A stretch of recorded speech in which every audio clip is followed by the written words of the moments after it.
7살짜리 아들이 엄마에게 물었습니다. 엄마, 나랑 동생이랑 누가 낳았어? 엄마가 대답합니다. 응, 엄마가 낳았지. 그래서 엄마가 키우고 있는 거지. 그러자 아들이 고개를 들면서 이야기합니다. 그럼 아빠는 누가 낳았어? 그러니까 엄마가 친절하게 대답합니다. 응, 아빠는 할머니가 낳았어. 그러자 이 아들이 너무 깜짝 놀라면서 이렇게 이야기합니다. 근데 왜 엄마가 키워? 그랬다는 거예요. 남자들은 이제 엄마가 키워줘야 됩니다. 예.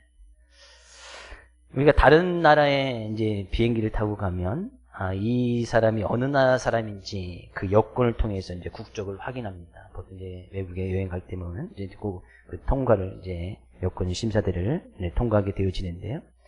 우리나라 여권 지수가 3위랍니다. 3위. 그러니까 여권, 우리나라 여권만 가지고 있으면 비자 없이 들어갈 수 있는 나라가 189개 나라.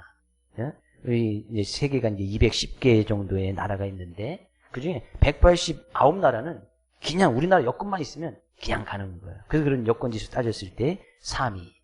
참고로 북한 여권을 가지고 있으면 39나라밖에 가지 못합니다. 거기 이제 가려면 이제 나라에서 아주 철저하게 이제 비자를 받고 미리 해야 갈 수 있다는 거예요. 그럼 우리나라의 여권, 그래서 이제 해외여행이나 어디 갔을 때도 여권을 우리나라 항상 조심하라고 늘 이야기를 할 겁니다. 왜냐하면 이 여권을 가지고 가서 이제 위조해서 만들어서 오면 아무데나 갈 수 있으니까. 실제적으로 그래서 여권을 잃어버리고 나가면 그죠? 몇 백만 원, 몇 천만 원씩 이 여권이 또 팔리는 경우도 있습니다. 그래서 해외 나가면 꼭 우리나라 사람들 여권을 노리는 거예요. 그럼 이제 몇 백만 원씩 받을 수 있으니까. 그러면 뭐 10년, 20년 아무 일도 안 해도 먹고 살 수 있으니까요. 그만큼 중요하다는 얘기죠. 내가 대한민국 여권을 가지고 있다는 것은 내가 대한민국 사람이다 라는 어떤 소속감을 가지고 있습니다. 대한민국의 시민권을 가지고 있다는 거 정말 중요한 것이죠. 그런 대한민국의 시민권을 가질 수 있으니까 우리는 의무적으로 해야 될 일이 있죠. 뭐 세금도 내야 되고 남자들은 군대도 가야 되고 교육도 받아야 되는 것. 만약에 우리가 미국의 시민권을 가지고 있으면 굳이 군대 갈 필요가 없습니다. 의무사항이 아니니까 그냥 가고 싶은만 살면 간다는 얘기죠. 그 소속감이 주는 영향은 상당한 거예요. 우리의 육체의 모습은 그렇단 말이죠. 그러나 우리의 영혼은 어디에 소속되어져 있는가? 너무나 많은 사람이 우리의 영혼의 문제 때문에 갈팡질팡하는 경우가 많이 있습니다. 나는 과연 나의 영혼은, 우리의 삶의 모습은, 성경은 분명히 이야기하네요. 빌립보서 3장 20절에 그러나 우리의 시민권은 하늘에 있는지라. 우리의 영혼의 소속은 하늘에 있다. 우리의 소속은 하늘나라의 시민권을 가진 사람이다 라고 분명히 이야기를 합니다. 하늘의 시민권을 둔 시민임을 성경은 분명히 이야기하고 있고, 그렇다는 것은 하늘나라의 시민권, 우리가 대한민국의 여권을 가지고 있으면, 국적을 가지고 있으면 대한민국 정부가 지켜준단 말이죠. 대한민국 사람을 지켜주고, 뭐 코로나19에서 당했을 때도 대한민국 사람들 뭐 전세기 띄워서 다 이렇게 한국으로 불러들이기도 하고. 왜? 대한민국 사람이기 때문에 하는 거예요. 그렇지 않으면 굳이 정부에서 그렇게 할 필요가 없는 것이죠. 그렇다는 것은 우리가 하늘나라의 시민권을 가지고 있다는 것은 하나님께서 우리를 지켜주시겠다는 거예요. 왜? 하나님의 시민이기 때문에. 그러면 이 하나님의 시민으로서, 하늘나라의 시민권을 가진 시민으로서 어떤 마땅히 해야 될 일도 있다는 거예요. 그 중에 하나가 바로 신령과 진정한 모습으로 예배를 드리는 것이다 라는 얘기예요. 이 시간 우리가 예배 드리는 것이 진정으로 하나님께서 받으실 만한 그런 귀한 예배, 소중한 예배, 우리의 삶에 가장 중요한 것을 드려지는 그런 귀한 예배 시간 될 수 있기를 주의 이름으로 축복을 드립니다. 우리는 이 예배를 드려야 되는 것은 말씀을 통해서 성경에 분명히 이야기를 하고 있어요. 그래서 우리가 그 하나님의 말씀을 듣는 것이 얼마나 중요한지 모릅니다. 그래서 우리는 늘 말씀 있는 그 자리에, 우리가 그 자리에 있어야 되고, 내가 어떤 자리에 서야 되는지, 서지 말아야 되는지, 그래서 잘 깨닫는 것이 너무나 중요합니다. 오늘 본문 말씀은 그 하나님의 말씀을 듣고 어느 것이 참다운 지혜인가, 그것을 잘 깨달았던 한 왕을 이야기를 하고 있는데, 그 왕이 바로 요시야라는 왕이에요. 이 요시야 왕은 남쪽 유다에서 16번째로 왕위에 오른 사람이었고요. 그가 왕이 되었을 때는 겨우 8살밖에 되지 않았습니다. 그건 8살밖에 되지 않으니까 그의 가장 영향력을 끼쳤던 사람은 그의 어머니일 수밖에 없겠지요. 그래서 성경에 이 요시야 왕을 잘 케어하고 잘 영향을 끼쳤던 그 어머니, 여자의 이름이 성경에 많은 부분에 나오지 않고 있는데 이 요시야 왕의 어머니 이름은 성경에 분명히 다 기록하고 있습니다. 그렇다는 것은 그가 그 어머니의 말씀을 잘 듣고 하나님의 말씀을 잘 지켜 순행하였음을 성경은 이야기를 하고 있어요. 이런 게 22장에서요. 그가 요시야가 여호와 보시기에 정직히 행하였고 그의 조상 다윗의 모든 길로 행하고 좌우로 치우치지 아니하였다라고 이야기하고 있습니다. 8살짜리가 하나님 앞에 정직히 행하였다? 8살짜리가 하나님의 말씀을 듣고 하나님의 말씀을 정직히 행할 수 있다? 불가능한 이야기죠. 그것은 그의 어머니가 이렇게 시켰기 때문이에요. 자녀들은 부모님의 영향을 가장 많이 받지요. 그가 하나님 보시기에 정직히 행하였고 모든 길에서 좌우로 치우치지 아니었다는 거예요. 8살짜리가. 그만큼 성경은 그가 부모님의 영향을 잘 받아서 그 말씀을 잘 지키고 자라났다는 거예요. 그 얘기를 하고 어릴 때부터 이제 그런 영향을 잘 받게 되어졌고 그가 왕에 오른 지 18년이 지났습니다. 그러니까 이제 8살에 왕이 되었고 18년이 지났습니다. 26살쯤 되었을 때에 이 요시야 왕이 무슨 일을 하냐면 하나님의 성전을 정비를 합니다. 하나님의 성전이 이제 우주정해졌는지 정비할 필요가 있어서 성전을 깨끗하게 이제 정비를 하고 이제 청소를 하는 가운데에 그 하나님의 성전을 잘 관리했던 대제사장, 당시 대제사장이 hil기야라는 사람이 있었는데 성전을 정비하는 가운데 책을 하나 발견을 하게 되어져요. 그동안 발견하지 못했던 책이에요. 어디서 발견된지는 모르겠습니다. 근데 성전에서 정비하는 중에 그 책을 발견하는 거예요. 이 대제사장이 서기관이었던 이 사반에게 성전을 왕의 명령을 받고 성전을 정비하는 가운데 이 책이 발견되어졌습니다 하면서 서기관 사반에게 그 책을 줍니다. 그래서 이 사반이 왕에게 가서 이야기하는 게 요시야 왕에게 가서 이야기합니다. 왕이요, 이게 성전을 정비하는 가운데 이 책이 발견되었습니다. 이 책을 어떻게 할까요? 그러니까 왕이 이 서기관이었던 사반에게 그 책을 읽으라, 무슨 책인지 읽으라고 이야기를 합니다. 그 사반이 왕과 신하들이 쭉 있는 그 앞에서 그 율법책을 쫙 읽는 거예요. 쫙 읽는 가운데 어떤 일이 있었냐면 22장 11절에서는요. 왕이 율법책의 말을 듣자 곧 그 옷을 찢으니라. 하나님의 말씀을 잘 듣는 가운데 옷을 찢었다는 건 정말 괴로워서 정말 나는 죄인일 수밖에 없다는 그런 표현, 자복하고 회개하는 마음이 있었다는 거예요. 어떤 가운데? 말씀을 듣는 중에 옷을 찢고 자복하고 회개하는 그런 일이 있었던 거예요. 하나님의 말씀을 쫙 듣는 와중에 요시야 왕이 괴로워서 견딜 수가 없어서 그 자리에서 회개하고 막 통곡을 하니까 그 자리에 있던 같은 고위 관직들도 그 말씀을 듣고 같이 회개하고 눈물을 흘리면서 통곡하는 그런 일이 일어나는 거예요. 하나님의 말씀에는 그런 능력이 있습니다. 하나님의 말씀은 살아있고 활력이 있어서 자위의 날선 어떤 것보다 더 예리하여 혼과 영과 및 관절과 골수를 찔러 쪼개기까지 하며 또 마음의 생각과 뜻을 감찰하시나니. 하나님의 말씀은 그냥 우리의 영혼의 문제, 막 그것을 찔러 쪼개어서 우리의 마음과 생각을 올바로 하나님의 말씀을 따라 행할 수 있도록 하나님의 말씀이 막 그런 작용한다는 거예요. 근데 마침 요시야 왕이 그 말씀을 통해서 그 은혜를 딱 누린 거예요. 요시야 왕이 너무나 괴로워서 더 이상 그대로 있을 수가 없었습니다. 그래서 그가 들은 말씀대로 행하는데 요시야 왕이 그 나라 이제 장로들을 다 모읍니다. 그죠? 장로들, 그 지도자들을 이야기합니다. 장로들 다 모으고 고위관들 다 모아서 자기가 그때 들었던 그 말씀을 다시 이들 앞에서 그 말씀을 그대로 읽히게 합니다. 다 그들의 말씀을 들리게 한 다음에 우리 이것이 하나님의 말씀이니 우리 이 말씀 그대로 지켜나가자라고 명령을 해요. 그래서 그 명령을 하는 가운데 그 명령의 말씀이 바로 오늘 말씀 가운데 있는 거예요. 요시야 왕이 21절 말씀 가서 볼까요? 왕이 뭇백성에게 명령하여 이르되 이 언약책에 기록된 대로 하나님 말씀에 기록된 대로 우리 그대로 행하자라고 명령했단 말이죠. 근데 요시야 왕이 이렇게 명령할 수 있었던 이유가 뭐예요? 그는 하나님의 말씀을 듣고 분명한 지혜가 생긴 거예요.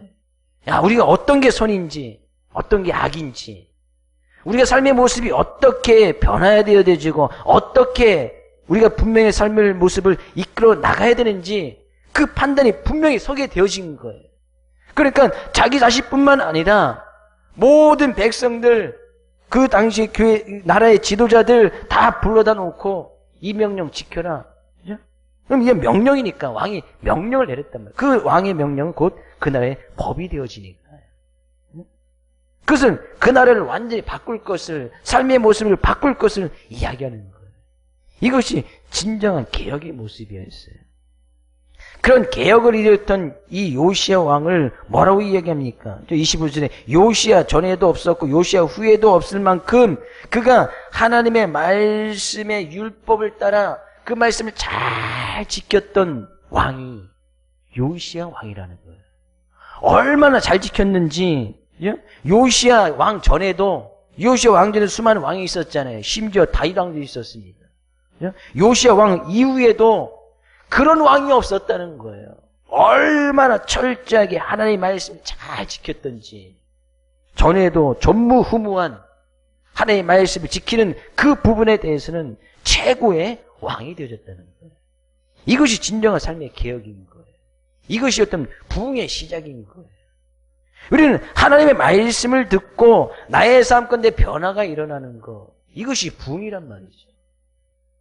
어쩌면 우리는 이 시기, 지금 우리 이 모든 세계 민족이 겪고 있는 이 시기가 그런 부흥을 경험할 수 있고 체험할 수 있는 아주 중요한 시기라고 생각이 되어집니다. 우리는 하나님의 말씀을 더 많이 들을 기회가 더 많이 있어요.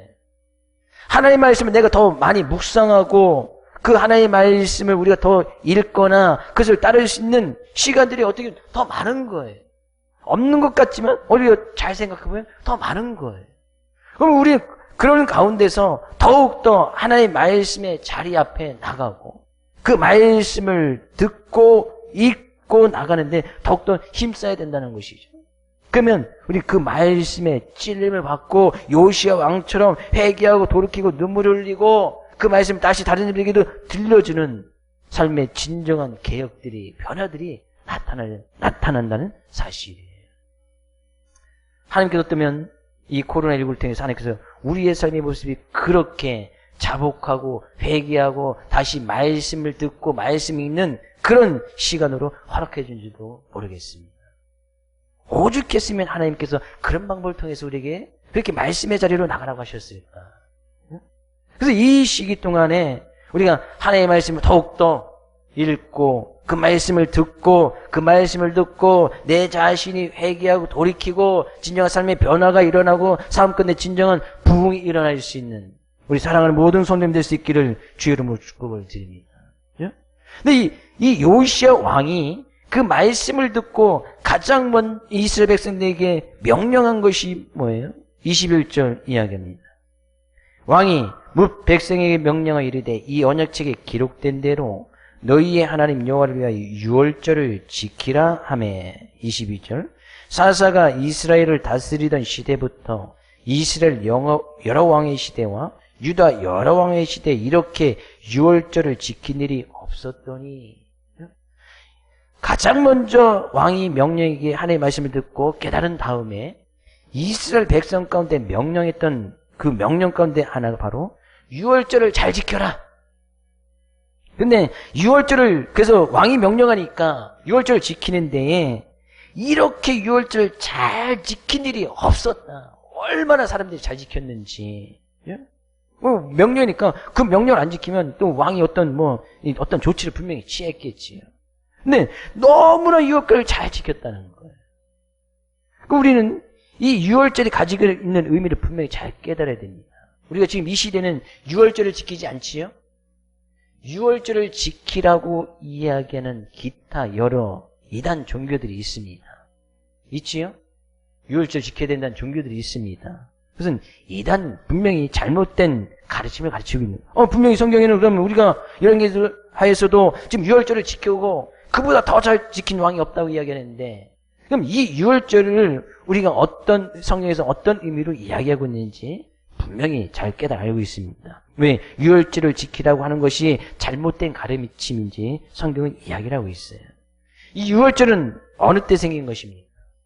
이스라엘 백성들이 애굽 땅에서 노예 생활을 하고 힘들어할 때에 하나님께서 모세라는 지도자를 통해서 이스라엘 백성을 애굽 땅에서 출애굽을 시킵니다.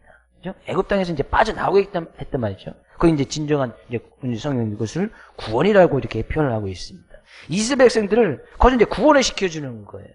근데 모세가 가서 애굽 왕에게 가서 우리 민족 백성들 우리 좀 보내주십시오. 왕이 보내줄 리가 없잖아요.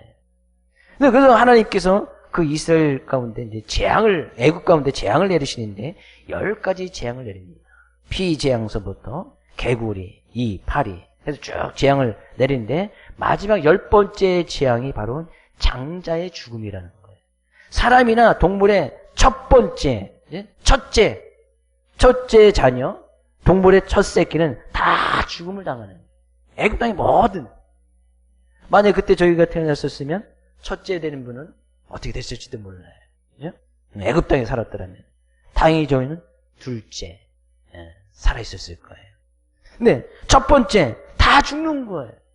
근데 이스라엘 백성들 가운데서는 하나님께서 명령을 하시는데, 애굽 땅의 모든 장자들은 다 죽음을 당할 것인데, 이 죽음 앞에서 이스라엘 민족에게는 흠없고 순전한 양을 잡아서 그 양의 피를 문 임방과 좌우 설주에 뿌리고 이 대형이 내일 아침까지 한 사람도 문 밖에 나가지 말라고 명령하십니다. 근데 그날 밤에 하나님께서 재앙을 내리시고 있던 그날 밤에 이 죽음의 천사가 쫙 지나갈 때에 이제 그 유월절 어린 양의 피를 잡아서 피를 뿌려놓은 그곳에는 이 죽음이라는 것이 그냥 넘어가는 거예요. 그래서 이제 유월절 넘어갔다 해서 이제 유월이거든요. 근데 거기서부터 이제 유월절이 시작이 된 거예요. 하나님께서 우리를 애굽 땅에서 건지셨고 우리를 죽음 가운데서 건져주셨다, 구원해주셨다라고 하면서 이제 유월절이 시작이 되어지는 거예요. 이 말씀을 하나님께서 이제 출애굽을 하고 나서 광야 가운데 이 유월절에 대한 아주 이제 이 유월절 어떻게 지켜야 되는지 그것을 갖다 아주 자세하게 기록해 놓고 있습니다. 근데 이 유월절, 그것은 정말 하나님의 크신 은혜 아니에요? 죽을 수밖에 없는 그런 건데 자기들을 건져주시는 거예요. 여전히 애굽의 노예 땅에서 세상에서 제약 가운데 살 수밖에 없는 그들을 거기서 건져주시는 거예요. 그러면 지금은 왜 유월절을 안 지키느냐? 근데 그 유월절의 의미를 예수님께서 온통 다 갖고 계신 거예요. 호세아서나 골로새서 가서 보면 더 이상 먹고 마시는 것과 절기나 월삭이나 안식이나 이것을 누구든지 너희로 편름하지 못하게 하라. 더 이상 우리는 그런 성경에서 이야기하는 먹고 마시는 거, 절기, 여기서 유월절 보면 여러 절기들을 이야기합니다. 월사, 안식일 이런 것은 우리가 이제 더 이상 지키지 않는단 말이에요. 어떤 의식적인 부분에서는 지키지 않는단 말이죠. 그러나 거기서 가지고 있던 그런 의미들은 우리 분명히 잘 가지고 있어야 돼요. 근데 그런 의미들이 어디로 다 넘어가게 되어지냐면 예수님께서 십자가를 지심으로 말미암아 성경에서는 그 예수 그리스도를 유월절 양 곧 그리스도께서 희생이 되셨느니라. 예수님께서 십자가를 지심으로 말미암아 유월절 어린 양이 친히 되어주셨다는 거예요. 우리 그래서 그 예수 그리스도를 믿으면 예수님께서 십자가를 지심으로 말미암아 대신 희생되어 주신 유월절 어린 양 같은 분이시기 때문에 죄로 말미암아 죽을 수밖에 없는 우리들이 그 예수 그리스도의 십자가, 예수님의 십자가의 보혈표를 믿으면 우리에게 놀라운 구원이 이루어진다는 사실이에요. 그래서 우리가 예수님께서 십자가를 지셨기 때문에 우리는 더 이상 유월절을 지키지 않는 거예요. 왜? 예수님께 다 이루어 주셨기 때문에. 예수님께 친히 유월절 어린 양이 되어 주셨기 때문에 우리는 이제 유월절을 지키지 않는 거예요. 지금도 만약 우리 유월절 지켜야 된다면 양 잡아서 피를 뿌려야 되고 양을 태워서 드려야 되는 그런 제사를 드려야 되는 거예요. 근데 우리는 구약 시대에 있는 그런 제사를 드리지 않잖아요.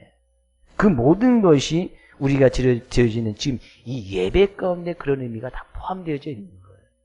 그 예배가 얼마나 소중한 거예요.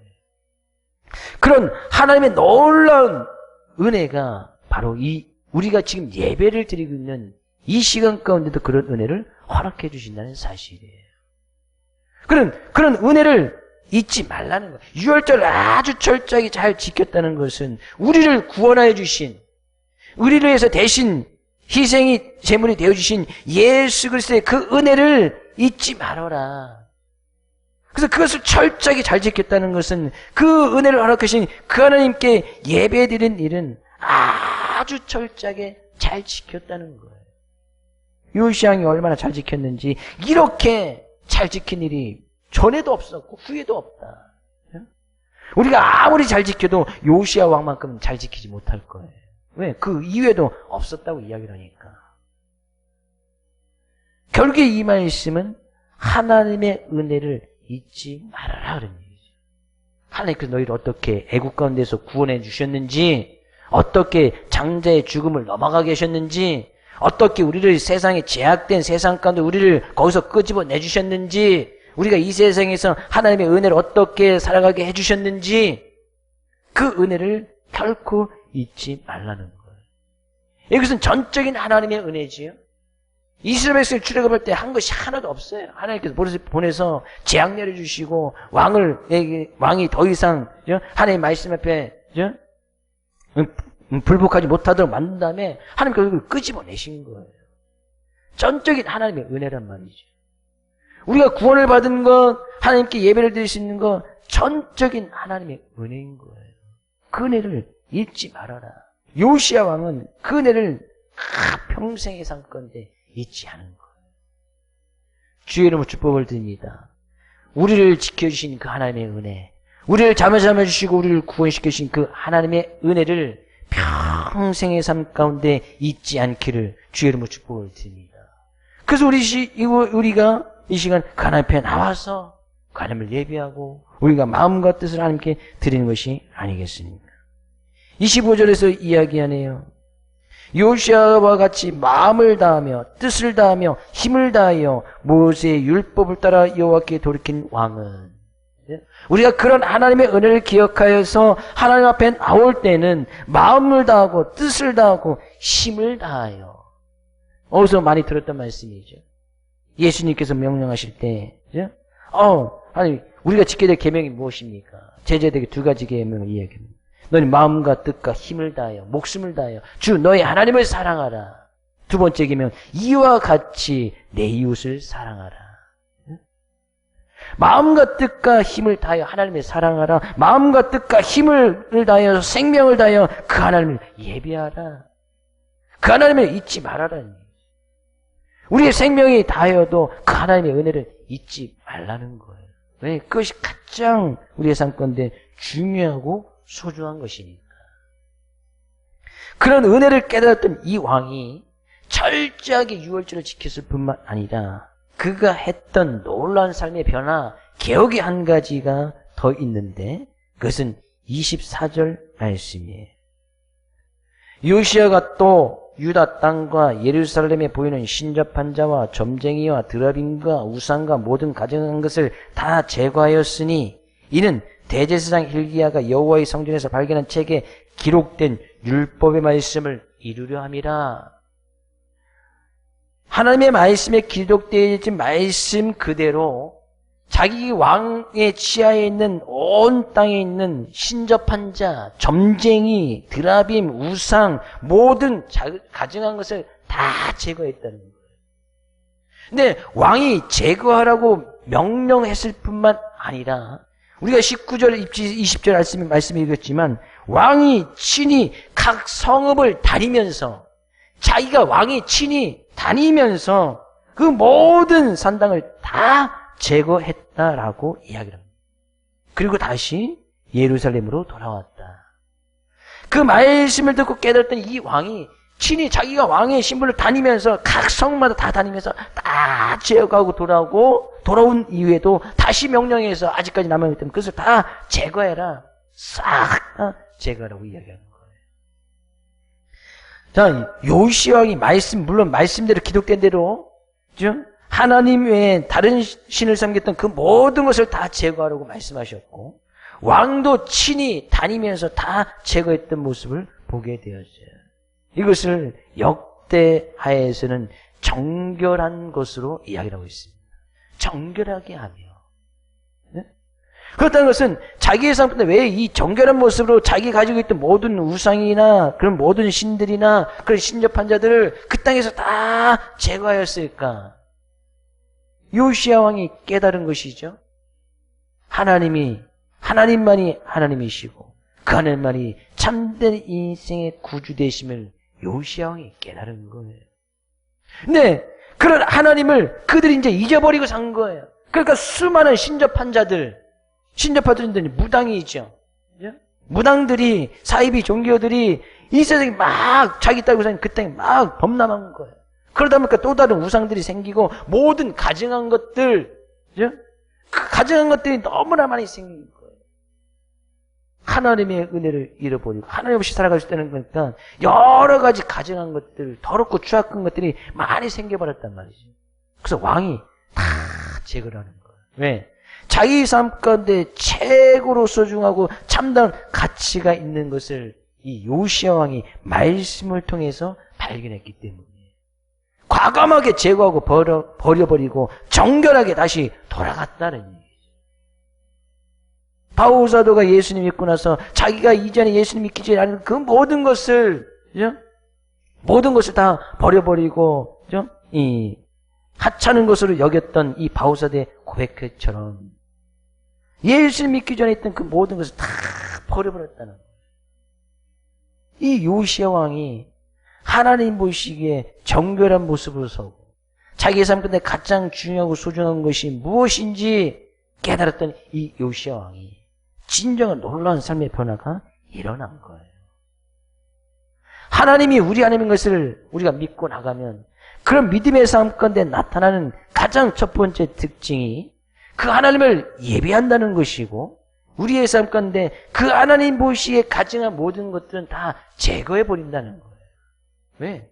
하나님이 가장 소중하니까. 하나님이 가장 귀한 것이니까. 그래서 그가 그 하나님을 얼마나 예배하고 그 하나님을 소중히 여겼든지 마음과 뜻과 힘을 다해서 자기 마음속에 있는 그 어떤 것보다도 이 하나님을 예배하고 그 하나님을 섬기는 것이 가장 귀한 것을 알았어. 힘을 다해서 뜻을 다해서 목숨을 다해서 그것을 지켜나갔다는 거예요. 우리의 믿음이 그럴 만한 충분한 가치가 있다. 우리가 그 하나님을 예비하고 그 하나님을 섬기는 것이 그럴 만한 충분한 가치가 있는 거예요. 우리의 믿음 결코 하찮은 것이 아니에요. 불로 연단하여도 없어질 그 금보다도 더 귀한 것이 우리가 가지고 있는 이 믿음이다. 요시야 왕이 그것을 깨닫고 나니까요. 진정한 개혁을 일으키고 그 나라의 모든 나라를 다 그냥 뒤집어 엎어서 오직 하나님만을 예배할 수 있도록 만들어버리는 거예요.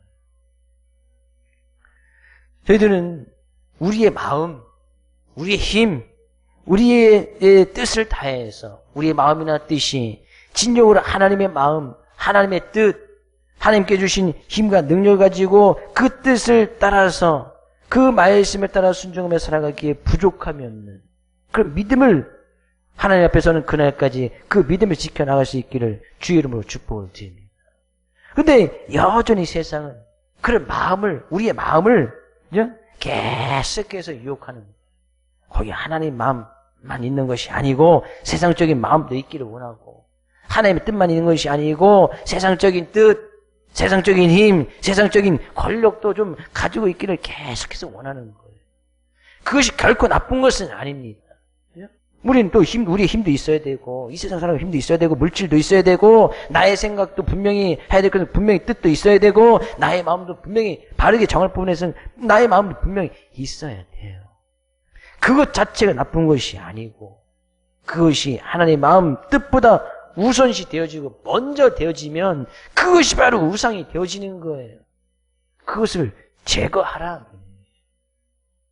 우리의 삶 가운데 진정한 소중한 것, 가치 있는 것이 무엇인지, 나의 생명을 버려가면서까지도 포기하고 제거해야 될 것이 무엇인지, 그것을 분명히 잘 깨달으라는 거예요. 근데 이런 개혁이 일어났던 근본적인 이유가 뭐예요? 요시야가 하나님의 말씀을 들을 때에, 그가 하나님의 말씀을 읽을 때에 이런 일이 일어난 거예요. 하나님의 말씀을 잘 읽다 보니까, 하나님의 말씀을 듣다 보니까 이런 일이 일어난 거예요. 요시야 왕 전에도 후에도 없을 그런 하나님의 말씀을 잘 지켰던 왕이 바로 이 요시야 왕이구나.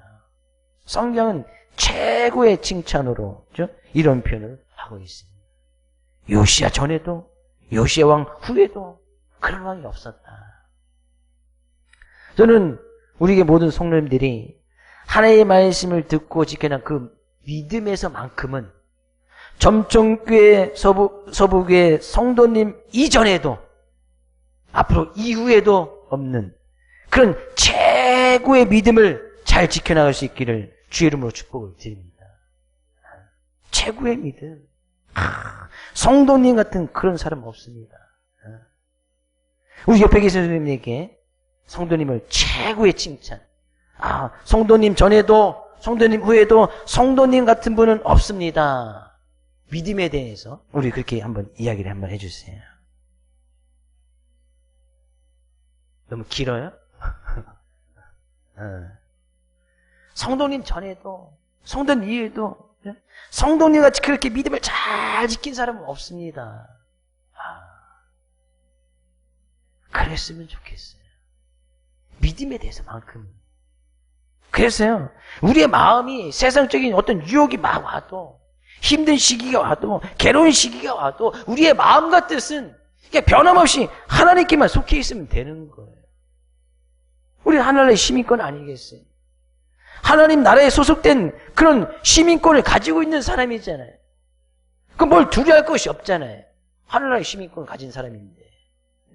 뭐 걱정할 것이 없잖아요. 근심 걱정 그 모든 것도 주님께서 자기한테 맡기라고 이야기하잖아요. 수고하고 무거운 짐진 자들아 다 내게로 오라. 주님한테 맡기라고 하잖아요. 근데 왜 맡기지 못하고 여전히 붙들고 있는 거예요? 맡기기가 싫은 거죠. 맡기라고 이야기하는데 맡기기가 싫은 거예요. 왜? 그래야 뭔가 좀 해볼 수 있을 것 같으니까. 여전히 내 힘과 내 뜻으로 내 능력으로 뭔가를 좀 해보고 싶으니까. 근데 주님께서는 맡기라고 이야기하죠. 왜 그것까지 짊어지고 가려고 해? 그렇지 않아도 너희들이 지어야 될 십자가가 있는데 그 십자가에다 왜 수고하고 무거운 짐까지 계속 짊어지고 가려고 해? 주님 보시기 얼마나 답답하시겠어요. 그러니까 이것도 안 되고 저것도 안 되는 거예요. 십자가도 지어야 되는데 거기에 수고하고 무거운 짐도 계속 지고 가요. 아무것도 안 되겠지. 얼마나 힘들겠어요. 분명히 주님께서는 우리의 삶 가운데 이루시고자 하는 그 십자가에 놀라운 능력이 있는데 그것을 지고 우리가 묵묵히 주님께서 주셨던 그 십자가를 걸어가야 되는데 거기에 또 다른 짐까지 계속 지고 가려고 하니까 아무것도 안 되는 거예요. 여전히 삶을 힘들고 여전히 삶을 괴롭고 여전히 주님을 믿는다고 하지만 기쁨도 없고 평강도 없고 참 평안도 이루지를 못하는 거예요. 그래서 주님께서 맡기라고 이야기하잖아요. 근심하지 말라, 걱정하지 말라, 두려워하지 말라. 주님께서 말씀하신 분명한 이유가 있단 말이죠. 그 하나님을 믿는 그 믿음에서만큼은 마음, 뜻, 성품, 힘을 다해서 그 하나님의 마음을 담아가고 그 뜻을 지켜나갈 수 있기를 주의 이름으로 축복을 드립니다. 결국 우리는 이 말씀을 통해서 삶 가운데 진정한 변화는 하나님의 말씀밖에 없어요. 요즘 하나님의 말씀 읽기 좋은 계절이 왔잖아요. 그렇죠? 어디 이제 집 밖에 나가 좀 그럴 때 뭐 집에서 뭐 좀 기분 전환으로 뭐 TV도 보시고 뭐 하시고 취미 생활도 좀 할 수 있는 거 하시고 그래도 시간 남자는 집 밖에 안 나가니까 그럴 때 정 할 일이 없거든. 하나님 말씀 한 번만 펴요. 그냥 아무데나 펴서 읽으면 또 큰일 날 일이 있으니까 그냥 순서를 정해서 읽으시든지 그냥 한 책씩 읽으시든지 하나님께서 분명히 그 말씀을 통해서 역사하신다고 분명히 말씀하고 있어요. 말씀 한 번 듣고 진정한 변을 일으켰던 이 요시야 왕은 최고의 극찬을 받았어요. 최고의. 성경 가운데 전에도 없었고 후에도 없었다라고 표현한 것이 딱 두 곳이 있는데 이 요시야 왕과 솔로몬 왕 때. 솔로몬 왕 때. 솔로몬 왕은 지혜가 얼마나 충만했던지 그 지혜에서만큼은 솔로몬이 최고였어요. 솔로몬 전에도 솔로몬 후에도 이 지혜만큼은 솔로몬이 최고. 또 믿음에서만큼은 이 요시야 왕이 최고. 정말 2000년대 이 시기를 살아가는 이 시대에서의 믿음의 최고는 점촌 서부교회. 우리 교회 성도님 아시는 분들이 너무나 많은 것 같은데. 교회에서만큼은 점촌 서부교회가 최고. 믿음에서만큼은 우리 교회 성도님이 최고. 그런 믿음으로 한 주간도 승리하고 그 하나님의 마음을 닮아가고 그 하나님의 뜻을 쫓아나갈 수 있는 귀한 우리 모든 성도님 될 수 있기를 다시 한번 주의 이름으로 축복을 드립니다.